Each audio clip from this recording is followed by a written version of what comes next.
বিসমিল্লাহ, আলহামদুলিল্লাহ, আসসালাতু আসসালামু আলা রাসূলিল্লাহ। আশা করি সবাই ভালো আছেন। আমি বলেছিলাম যে আমার ক্যারিয়ার নিয়ে আমি একটা সিরিজ করতে চাই। ইনফ্যাক্ট যদি কোথাও কোনো ইন্টারভিউ দিতে চাই তাহলে আমি রেফারেন্স হিসেবে এই সিরিজটাকে দিতে চাই ইনশাল্লাহ। আজকে আমি যেটা করব, কোম্পানির নামটা আসলে একটু উজ্জ্বল রেখে কথা বলতে হবে, কারণ আমি চাই না আমার কারণে কোনো কোম্পানির কোনো ক্ষতি হোক, কখনোই চাই নাই। তা সেই কারণে আমি একটু অন্যভাবে বলার চেষ্টা করব। তো যারা আমার সম্পর্কে জানেন তারা কিছুটা গেস করতে পারবেন, যদিও তারপরেও আমি এটাকে জেনারেলি এইভাবে রাখার চেষ্টা করব। প্রথম যখন আমি ফাইন্যান্স থেকে আমি একটা অপারেশনাল ক্যারিয়ারের দায়িত্ব নিতে চাই, তখন একটা ঘটনা ঘটে। আমি আসলে ফাইন্যান্স থেকে স্ট্র্যাটেজিতে মুভ করতে চেয়েছিলাম, এবং 1999 সাল থেকেই আমি নর্টন অ্যান্ড কাপলারের স্ট্র্যাটেজির সাথে আমি পরিচিত, এবং তাদের একটা বই আছে, স্ট্র্যাটেজি ফোকাসড অর্গানাইজেশন। এই বইটা আমি ফ্রি বই হিসাবে, আমি যখন নোভালিসে চাকরি করি 2002 সালে, আমি প্রথমে এই কপি পাই ফ্রিতে। আসলে বিষয়টা এরকম না, আমি ফ্রিতে পাই নাই, কিন্তু প্রথমে আমি প্রি অর্ডার করেছিলাম, ওরা আমাকে পাঠিয়ে দিয়েছিল। পরবর্তীতে আমি বইটা পড়ি, খুব কমই বুঝতে পারি, কিন্তু পরবর্তীতে যখন আমি টাকা দিতে পারছিলাম না, আমার ক্রেডিট কার্ড না থাকার কারণে, পরে তখন ওই বইটা আমাকে ওরা ফ্রি দিয়ে দেয়। বইটার নাম হচ্ছে স্ট্র্যাটেজি ফোকাসড অর্গানাইজেশন। সেই থেকে আমার স্ট্র্যাটেজির সাথে পরিচয়, সেই থেকে আমি এটা পড়াশোনা করি, পড়ি, বুঝি, এবং কিভাবে একটা স্ট্র্যাটেজি ফোকাসড অর্গানাইজেশন তৈরি করতে হয় সেই সম্পর্কে জানি। কিন্তু আমার জানাটা পরিপূর্ণতা লাভ করে না যতক্ষণ না পর্যন্ত আমি রহিম আফরোজে জয়েন করার পর আমি যখন স্ট্র্যাটেজিতে কাজ করার সুযোগ পাই। তো স্ট্র্যাটেজিতে কাজ করার সুযোগ পাওয়ার কারণে আমি স্ট্র্যাটেজির একটা পজিশনের জন্য অ্যাপ্লাই করি, এবং আমার কাছে স্ট্র্যাটেজিটা ছিল বহু পরিচিত। এবং যেহেতু আমার ব্যাকগ্রাউন্ড ফাইন্যান্স, এবং আমি মার্কেটিংয়ে MBA করেছি ঢাকা ইউনিভার্সিটি থেকে, এবং আমি সবসময় মনে করতাম যে স্ট্র্যাটেজির এই পজিশনটার জন্য আমি সবচেয়ে যোগ্য। এবং স্ট্র্যাটেজির সাথে আমার যেহেতু পরিচয় অনেক আগে থেকে, এবং ওভারঅল বিজনেসের সাথে যেহেতু আমার পরিচয় অনেক আগে থেকে, তো আমি চাইছিলাম যে আমি ফাইন্যান্স থেকে শিফট করে স্ট্র্যাটেজিতে যাব, স্ট্র্যাটেজি থেকে মুভ করে আমি জেনারেল ম্যানেজমেন্টে যাব। ইট ওয়াজ মাই প্ল্যান। এবং 2001 সালে যখন নোভাটিসে আশফাকুর রহমান MD ছিলেন, তারপর সায়েম আহমেদ, উনি ছিলেন অ্যানিম্যাল হেলথের কাইন্ড অফ MD, মানে ওনাদের যদি আমি চিন্তা করি, এবং আমার বস ছিলেন খায়রুল আলম সাহেব। তো ওনাদের সংস্পর্শে এসে আমার কাছে মনে হয়েছে যে আমি আমার ক্যারিয়ারটা ফাইন্যান্সে এন্ড করতে চাই না, আমি বিজনেসে এন্ড করতে চাই। এরকম নোভাটিস কিন্তু এই মানুষের ক্যারিয়ারকে এইভাবেই ডেভেলপ করতো, লিডার তৈরি করতো, এবং বিভিন্ন ট্রেনিং। আমার প্রথম যে লিডারশিপ ট্রেনিং, এইটা আমি নোভাটিসে পাই 2002 সাল, অথবা 2003 সালে পাই, বা 2002 সালে পাই। সেই ট্রেনিংটা করান মূলত আশফাকুর রহমান এবং সায়েম আহমেদ, এবং মনসুর ভাইও ছিলেন ওখানে। তো বিষয়টা এই জন্য বলছি যে তখন থেকে আমার জেনারেল ম্যানেজমেন্টে যাওয়ার ইচ্ছা। এরপরে অনেক কিছু ঘুরে আমি যখনই কাজ করেছি তখন আমি একটা জিনিস বুঝেছি যে আমাকে ফাইন্যান্সের ক্যারিয়ারটা আগে হলিস্টিক্যালি পুরোটা করতে হবে। তো এটা করার জন্য আমি বিএটিতে যখন জয়েন করি, আমার বস বিএটিতে আমান্ডা আমাকে জিজ্ঞাসা করে তুমি কোন রোল চাও। তো আমি তখন বলেছি, দেখো আমি তো সব রোল করেছি, আমি কর্পোরেট ফাইন্যান্স রোলটা চাই। তো আমাকে অ্যামান্ডা তখন কর্পোরেট ফাইন্যান্সের রোলটা দেয়। তো আমি কর্পোরেট ফাইন্যান্স ম্যানেজার হিসেবে বিএটিতে জয়েন করি, এবং ঠিক 2 বছর পর আমি তখন মার্ক ড্রেন এসে জয়েন করে ফাইন্যান্স ডিরেক্টর হিসেবে। তা মার্ক ড্রেনকে আমি বলি যে দেখো আমি তো ট্রেজারি কখনো করি নাই, তুমি আমাকে ট্রেজারিতে দাও, তুমি ট্রেজারিতে মুভ করে দাও। তো মার্ক ড্রেন আমাকে ট্রেজারিতে মুভ করে দেয়। কিন্তু আমি সেই সময় পাকিস্তান থেকে একটা ফোন পাই, আমি পাকিস্তানে বলে তুমি কি পাগল, তুমি কর্পোরেট ফাইন্যান্স ম্যানেজার থেকে তুমি হেড অফ ট্রেজারি কেন হইতে গেলা? তা আমি বললাম আমি তো এই রোলটা করি নাই, এই জন্য আমি করছি। তা আমি পরে বুঝতে পারলাম যে এশিয়াতে এখানে কর্পোরেট ফাইন্যান্স ম্যানেজার 36 গ্রেড আর ট্রেজারি ম্যানেজার 35 গ্রেড। মানে আমি আসলে ইনফ্যাক্ট এই রোল পরিবর্তনটা আসলে এক ধরনের ডিমোশন ছিল আমার, তবু আমি এটা নিয়েছি। তা যাই হোক, নেয়ার পরে কোনো কারণেই হোক আমি পরে রোলটা ছেড়ে দিই, আমি রহিম আফরোজে জয়েন করি। এবং রহিম আফরোজে সুবীর চৌধুরী আমার বস হিসেবে, সিইও হিসেবে জয়েন করে, আমি তখন হেড অফ ফাইন্যান্স হিসেবে জয়েন করি রহিম আফরোজ ব্যাটারিজ লিমিটেড। আসলে বিএটিতে 2 বছর 8 মাস এবং রহিম আফরোজে 2 বছর 8 মাস পুরোটাই আমার ফিলিংটা ছিল যে আমি যেন বিএটিতেই কাজ করছি। তো কারণ কি, কারণ হচ্ছে এখানে আমার বস সুবীর চৌধুরী, এবং আমার আরেকটা বিষয় হচ্ছে যে আমার হেড অফ এইচআরও কিন্তু বিএটি থেকে আসা, এবং গ্রুপ হেড অফ ফাইন্যান্স উনিও বিএটি থেকে আসা, এবং আমি যে মার্কেটিং হেড আমার সাথে আমরা একসাথে কাজ করতাম লোকাল ব্যাটারি বিজনেসে, উনিও সেও বিএটি থেকে আসা। তার মানে আমরা একটা বিএটির ফ্লেভারেই কিন্তু রহিম আফরোজের সময়টা আমি কাটিয়েছি।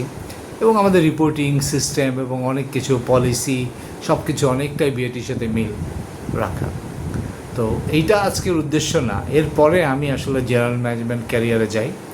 তো আমি ক্যারিয়ারটা আমাকে সামহাও হয়তো বা রহিম আফরোজ আমাকে স্ট্র্যাটেজির পোস্টটা দেয় নাই, এবং সামহাও হয়তো ওনারা আমাকে পছন্দ করতো না, যেই কারণে আমাকে রহিম আফরোজ আরবান লিমিটেড নামে একটা নতুন কোম্পানি করে সেটার ফাইন্যান্সে আমাকে ট্রান্সফার করতে চেয়েছিল। তো আমি আলহামদুলিল্লাহ আল্লাহর কাছে লাখো শুক্রিয়া, মানির ইজ্জত আল্লাহ সুবহানাহু ওয়া তাআলাই রাখে। তো আমি শেলটেকের হেড অফ অপারেশন হিসেবে আমি জয়েন করি তখন, এবং আমি চলে যাই। তো আমি কিন্তু কাউন্সেলিং করেছি, আমি কিন্তু কথা বলেছি এবং তারা সবাই আমাকে গো অ্যাহেড দেওয়ার পরে আমি গিয়েছি। তো এই যেখান থেকে কথাটা শুরু, আমি যখন শেলটেকে যাই তখন একটা ফাইন্যান্স ব্যাকগ্রাউন্ডের মানুষ অপারেশনসের দায়িত্বে আসছে। মূলত ওখানে 2টা উইং ক্রিয়েট করা হয়, একটা হচ্ছে টেকনোলজিক্যাল উইং আর একটা হচ্ছে ম্যানেজমেন্ট উইং। ম্যানেজমেন্ট উইংয়ের আন্ডারে ছিল মার্কেটিং, এর আন্ডারে ছিল ফাইন্যান্স, এর আন্ডারে ছিল সাপ্লাই চেইন, সিকিউরিটি, এই সবগুলো ম্যানেজমেন্ট উইংয়ের আন্ডারে। আর ডিজাইন ডেভেলপমেন্ট এবং আর কনস্ট্রাকশন এটা ছিল শ্যামলদা ছিল ওই উইংয়ের হেড অফ অপারেশন। তো কেন এত কথা বলছি এই জন্য যে আমার শেলটেক থেকে বিদায়টা শুভকর হয় নাই, এবং অনেক জায়গায় আমাকে প্রশ্ন করেছে যে আপনি এত ভালো পারফর্ম করেছেন, মানে আমি 2011-র এন্ডে এবং 2012-র ফার্স্ট কোয়ার্টারে শেলটেকের সম্পূর্ণ বছরের রেকর্ড সেলসের সমস্ত রেকর্ড ব্রেক করে ওই সময় আমরা 2টা কোয়ার্টার আমরা জয় করেছিলাম। একটা টিম ছিল, একটা সুন্দর টিম, মার্কেটিং টিম ছিল, সেলস টিম ছিল। আমি একটু আগেই কথা বললাম হেড অফ সেই সময়কার এজিএম সেলস, এজিএম ছিল বা সিনিয়র ম্যানেজার ছিল, তার সাথে কথা বললাম, বললাম আমার লিঙ্কডিনে একটু লিখে দিতে যে ওই সময় আমরা একটা রেকর্ড সেলস করেছিলাম। তো কেন আমি এই কথাটা বলছি যে একটা ফাইন্যান্সের ছেলে যে কীভাবে একটা রেকর্ড সেলস করে, এর কারণটা কি? আসলে আমার কিন্তু ব্যাকগ্রাউন্ড মার্কেটিং, আমি কিন্তু মার্কেটিংয়ে এমবিএ করেছি, এবং শেলটেকে জয়েন করার বহু আগেই এমনকি বিএটিতে জয়েন করার আগেই আমি কিন্তু মার্কেটিংয়ে এমবিএ করা।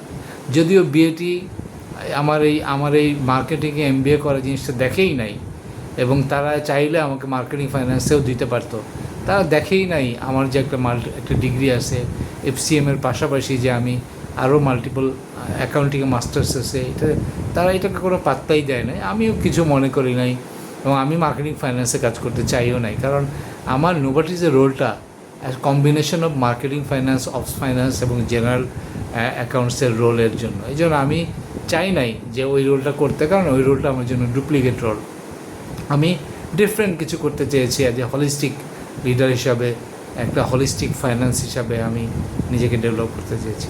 তো যাই হোক, যে আসল কথাটায় আসি, তো যেহেতু আমি একটা রেকর্ড ব্রেকিং সেলস করেছি পরপর 2 কোয়ার্টারে, আমি কিন্তু একটা থ্যাংক ইউ পাই নাই এই অর্গানাইজেশন থেকে, একটা থ্যাংক ইউ কেউ আমাকে দেয় নাই। থ্যাংক ইউর বদলে আমি যেটা পেয়েছি, আমাকে ডেকে নিয়ে বলা হয়েছে অনেক টাকা খরচ করেছি আমরা অ্যাডের পিছনে, তো সেই জন্য এত সেল হয়েছে। তো অ্যাডের পিছনে টাকা তো আসলে খরচ করলে আগেও করতে পারতো।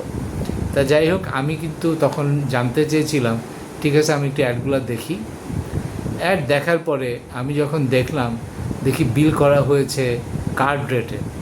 তো আমি তখন, আমার একটা ফোন ছিল, খুবই কম দামি একটা ফোন, সিম্ফনি ফোন দিয়ে সরাসরি আমার আগের মার্কেটিং হেড রহিম আফরোজের হেড অফ মার্কেটিংকে ফোন করে জিজ্ঞাসা করলাম যে ভাই, আপনি যদি কোনো অ্যাড দেন, আপনি কার্ড রেট থেকে কত % ডিসকাউন্ট পান?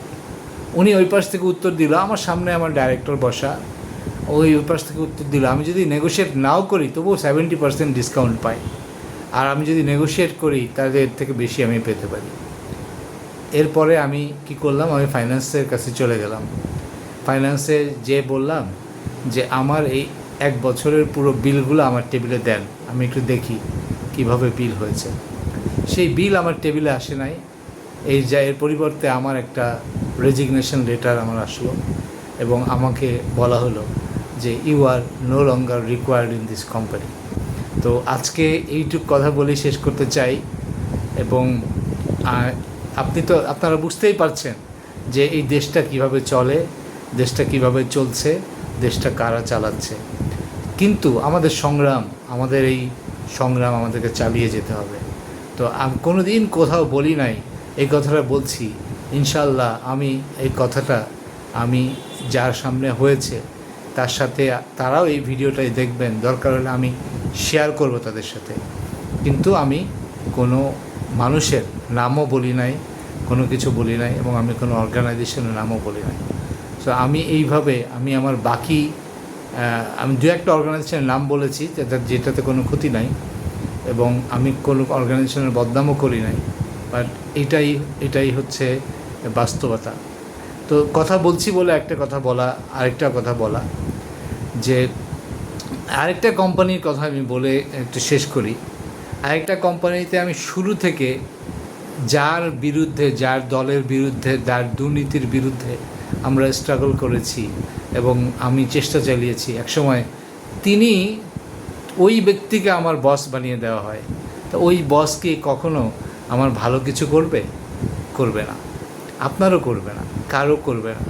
কিন্তু এটাই বাস্তবতা হচ্ছে বিভিন্ন যখন স্বার্থে লাগে তখন মানুষ এই কাজটা করে। তখন আর অতীতের যে কন্ট্রিবিউশন সব ভুলে যায়, কোনো কন্ট্রিবিউশন কেউ মনে রাখে না। আপনি একটা কোম্পানিকে লস থেকে লাভের দিকে নিয়ে আসবেন, সেটাও মনে রাখবে না। একটা কোম্পানির চূড়ান্ত দুর্দিনে তাকে ঘুরে দাঁড়ানোর জন্য হেল্প করবেন, সেইটাও মনে রাখবে না। এটাই বাস্তবতা। আনটিল নেক্সট টাইম, সবাই ভালো থাকবেন। সুবহানাল্লাহি ওয়া বিহামদিহি, আশহাদু আল্লা ইলাহা ইল্লা আনতা আস্তাগফিরুকা ওয়া আতুবু ইলাইক। আসসালাতু ওয়াসসালামু আলা রাসূলিল্লাহ।